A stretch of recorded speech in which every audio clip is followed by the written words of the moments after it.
My alarm screamed. I jolted awake, fumbling for my phone on the nightstand. The vibration was rattling my teeth. I finally managed to grab it, squinting at the screen, expecting to see the usual 6:30 a.m., but it wasn't there. The screen showed just 2 dashes where the time should be. No numbers, no date, just a stark blinking. My heart started to pound. This wasn't a glitch, I could feel it. The phone was still vibrating, buzzing with an urgency that felt unnatural. Then, text began to appear beneath the non-existent time. Letter by letter, a message formed. Wake up. This isn't your morning. A cold shiver traced its way down my spine. I sat bolt upright, the blanket pooling around my waist. I scanned my bedroom. Everything was where it should be. The worn-out armchair in the corner, the stack of books I keep meaning to read, the curtains I'd had since college.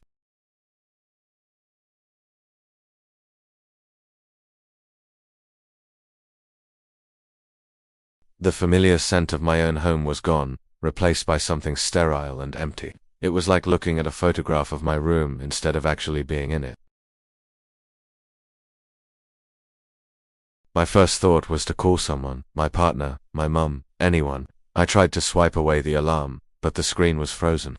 The message and the blinking dashes remained. I pressed the power button, holding it down, trying to force a restart.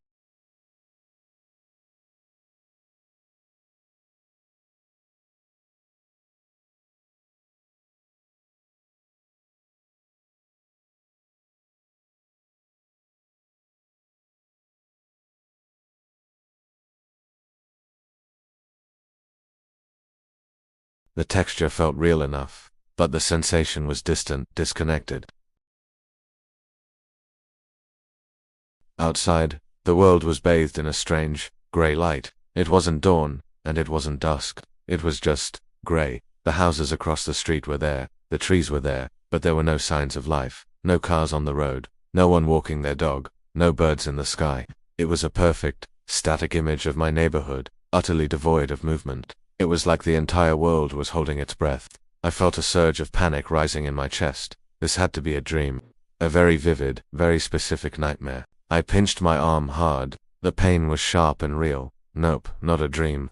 I stumbled out of my bedroom and into the hallway. The house was silent. Usually, I could hear the hum of the refrigerator, the creak of the floorboards settling. Now, there was nothing. It was a vacuum of sound. I called out, my voice cracking. Hello, is anyone here?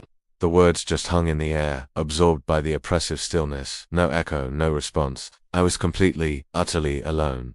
I walked into the living room. The TV screen was black. The digital clock on the cable box was also blank, just like my phone. Every timepiece in my house had been erased. I ran into the kitchen, my bare feet slapping against the linoleum. The microwave clock, dark. The oven display, empty. Even the old analog clock my grandma gave me, the one that ticked so loudly it used to annoy me, was frozen. Its hands were stuck at they weren't stuck at anything, they were just gone. The face of the clock was a blank, white circle. This wasn't just a power outage. A power outage wouldn't explain the message on my phone. This was something else. Something deliberate. This isn't your morning. And where was my actual morning? I went to the front door and tried the handle. Locked. I fumbled with the deadbolt, my hand shaking. It wouldn't budge. It was as if it had been welded shut. I tried the back door, the windows, every possible exit. All of them were sealed tight. I was a prisoner in my own home.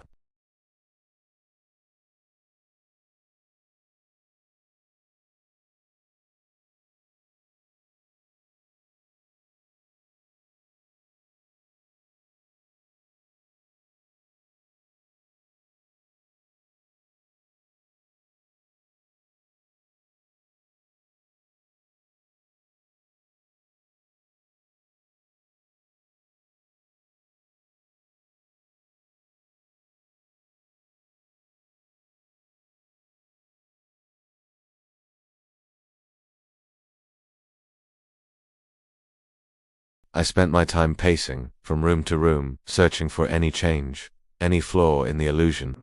I'd read my books, but the stories felt flat, the words hollow.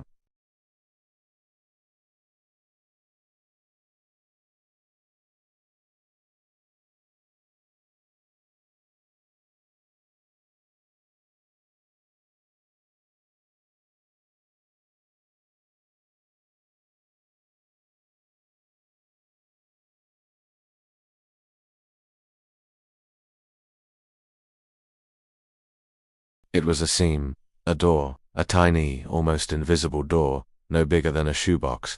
It had no handle, no knob. I pressed against it, and with a soft click, it swung inward, revealing a dark, empty space.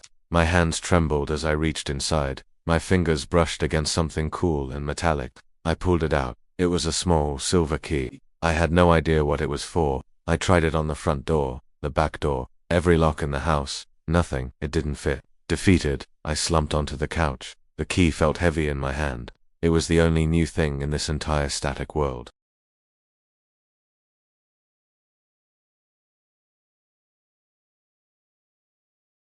The old wooden chest at the foot of my bed. The one I'd inherited from my grandfather and used to store old blankets. I never locked it. In fact, I didn't even think it had a keyhole. I rushed back to the bedroom. There, on the front of the heavy oak chest, almost hidden in the carved wood, was a tiny keyhole, glowing with a faint, pulsing light. With a deep breath, I inserted the silver key. It was a perfect fit. I turned it, and a loud, grinding click echoed through the silent house. The lid of the chest creaked open on its own. I hesitated, peering inside. It wasn't filled with old blankets. It was my phone. My actual phone. I picked it up. It felt warm, alive. The screen lit up, showing my familiar lock screen photo. And the time, 6:30 a.m. The date was the same day my alarm had gone off. It was as if no time had passed at all. And then, a new notification appeared. It wasn't an alarm.